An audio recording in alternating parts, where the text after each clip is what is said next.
Sәлеметсіздер ме балалар? Сәлеметсіздер. Отырамыз орнымызға.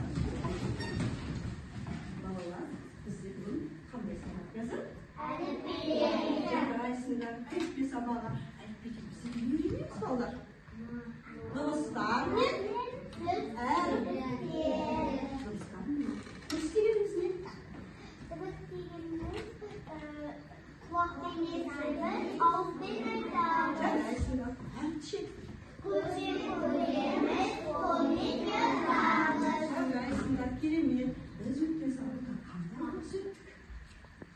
Өткен сабақта қандай дыбыс өттік? Дыбысы және әріпі. Және маған кім тақтадан с дыбысын көрсетеді? Табиғат Танжара.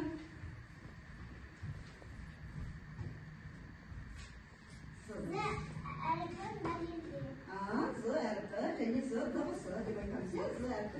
Қандай дыбыс екен з дыбысы? Ол дауыссыз дыбыс. Дауыссыз дыбыс. Қандай дауыссыз дыбыс? Ұян дауыссыз дыбыс.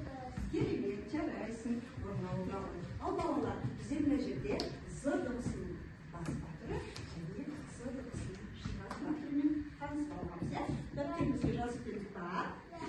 Өте жақсы, жарайсыңдар. Енді олар қолымызды жақсылап қойып, жаңа тақырыпты ашып аладық. Бүгінгі күніміз қандай екен? Қазанның 14-і. Сынып жұмысы. Жұмысын бастаймыз. Біз өтетін тақырыбымызды ашып алу үшін біздер мына жерде қараңызшы. Не суретпен оқытырсыңдар? Жүйде қандай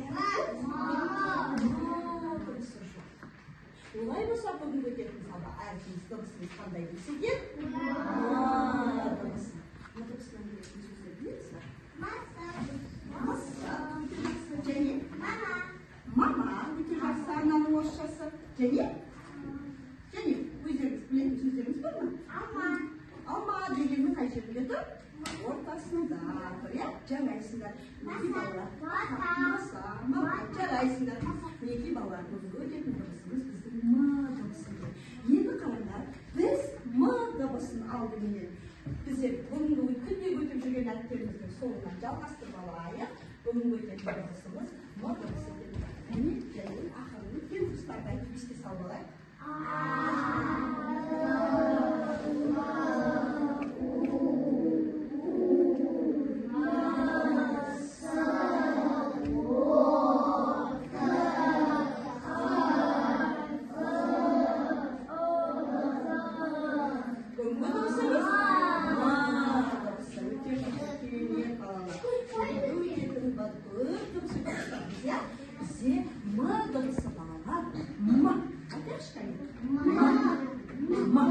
Созылып айтып жатыр ма? Қысқа айтып жатыр ма?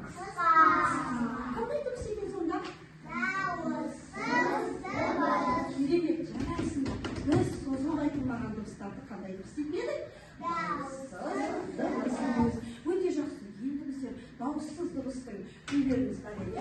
Дауыссыз дыбыста неше үй бар еді балалар? 3 үй бар еді. 3 үй бар еді. Осы, біледі, 3 үйіміз бар еді. Осы 3 үйдің қатаң, ұяң, үнді деген терезелер бар еді. Осы қатаң, ұяң, үнді деген терезенің біздер м дыбысын, үнді дыбысына келгіземіз. Сонда м дыбысы қандай дыбыс екен? Бізде бүгін өткен м дыбысымызға байланысты бірнеше сөздер үйрендік, иә? Осы сөздердің қазір біздер ондардан құрам үйренейік. Паровоз ойнаймыз. Олай болса, паровоздың басында не тұрады балалар? Паровоз тұрады. Ал паровоздың соңында ізінде не тіркеледі? Вагон. Өте жақсы. Енді олай болса, бірінші паровоздың басында өткен дыбысымыз қандай дыбыс? М дыбысы. Әріпі.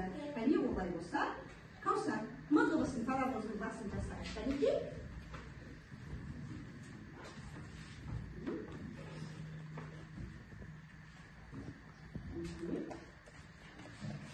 Дұрыс па балалар? Ал енді бізге тағы да мына жерден ізіндегі вагондарын жалғастыру керек. Маған кім м әрпімен басталатын мына жердегі сөздерден құрай алады? Амина келе ғой. Қазір бәрімізді жасаймыз. Ал вагонге тез кетіп қаламын. Тез қимылдап.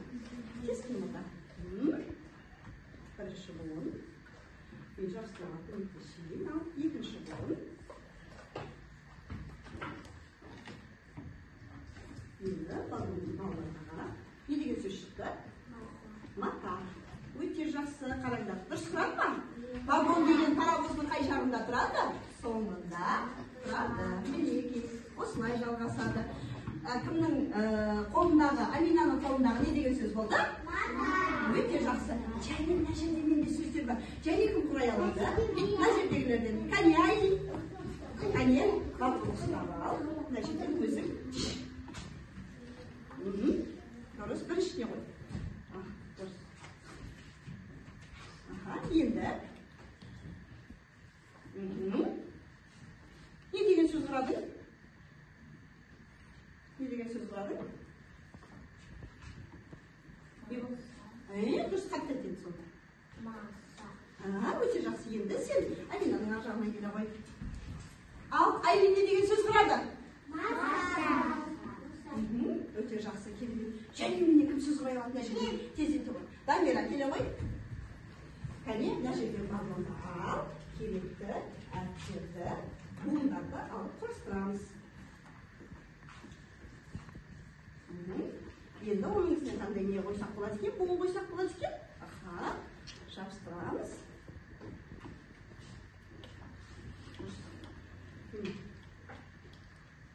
Осыны тура келтірсеші. Не деген сөз шықты? Өте жақсы. Ажағынан жалғас. Қолымен көрсетті балаға. Кәне не деген сөз құрады? Не деген сөз қарайды? Өте жақсы. Және менен кәне кім құрай алады? Және екі вагонымыз бар. Кәне кім тағы да мына жерде керек сөздер құрай алады? Кәне және кім? Сөздерді құрауға қорқып отырмыз ба? Кәне Надиман келе ғой. Қорқпаймыз балалар. Кәне біріншіне астындағысынан тура келеді ме жақсы?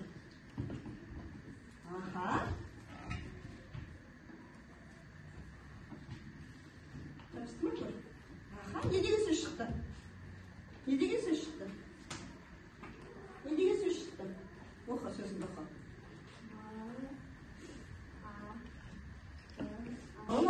Балалар, паровоз ойнады. Бізде паровоз 5 вагоны бар паровоз пайда болды. Қараңдар. Бірінші қандай дыбысты бар дейсіздер?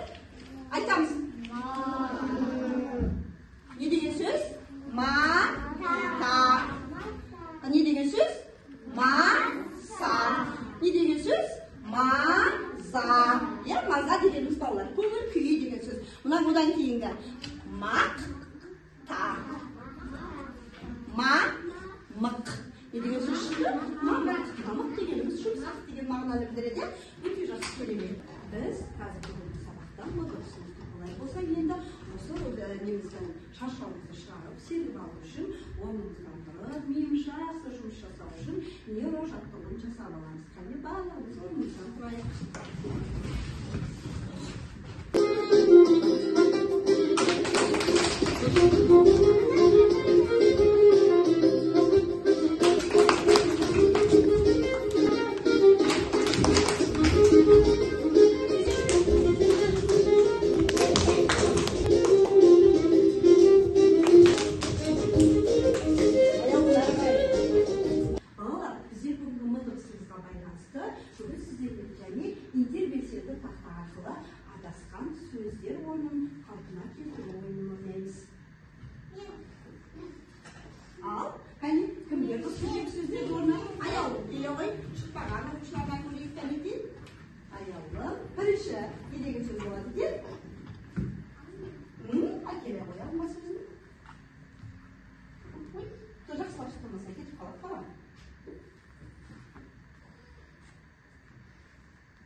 Жарайсың, не деген сөз шықты? Алма сөз. Екінші сөзге кім шығады? Кәне Дамира келе ғой. Дамираға бере ғой. Аяулым отыра ғой. Екінші. Сыған басталатын. Осы кетеді.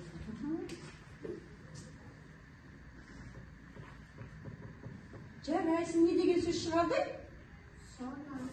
Сона. Өте жақсы. Жәнегім. Кастар келе ғой. Отыра ғой. Ал енді дұрыстап ойланып қала. Ойланып қара. Маса ма, дұрыс па? Мына жерде с дыбысы бар ма? Қарашы ойланып.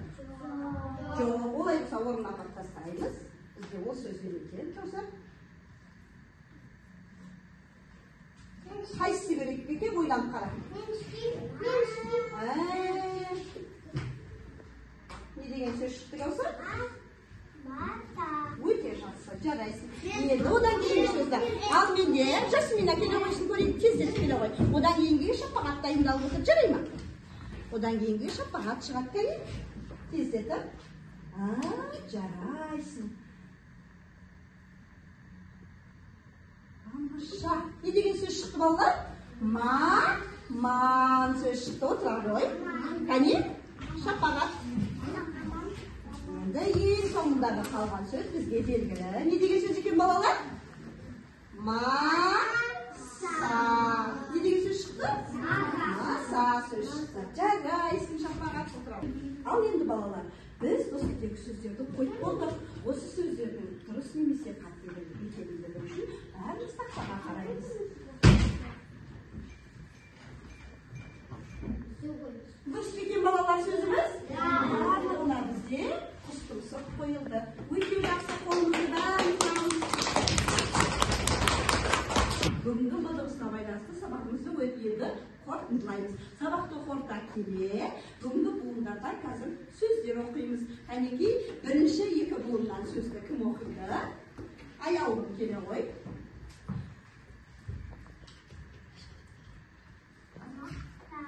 Жарайсың. Екінші сөзді отыра ғой орнына. Екіншісі.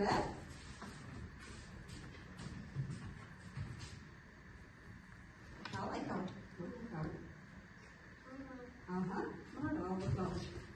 Аха, одан кейінгі сөзді.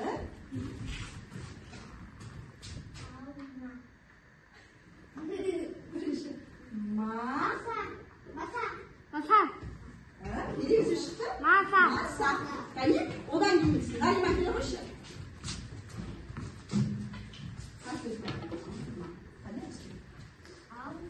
Жарайсың. Кәне, Амина келе ғой тез. Одан кейінгі сөзді. Кәне, Амина. Не деген сөз шықты? Жарайсың. Одан кейінгі. Нұрдәулет.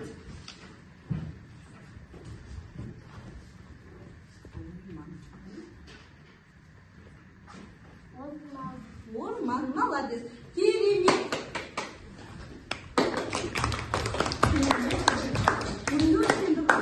Қандай дыбыс болды балалар? М дыбысы. М дыбысы қандай дыбыс екен? Дауыс.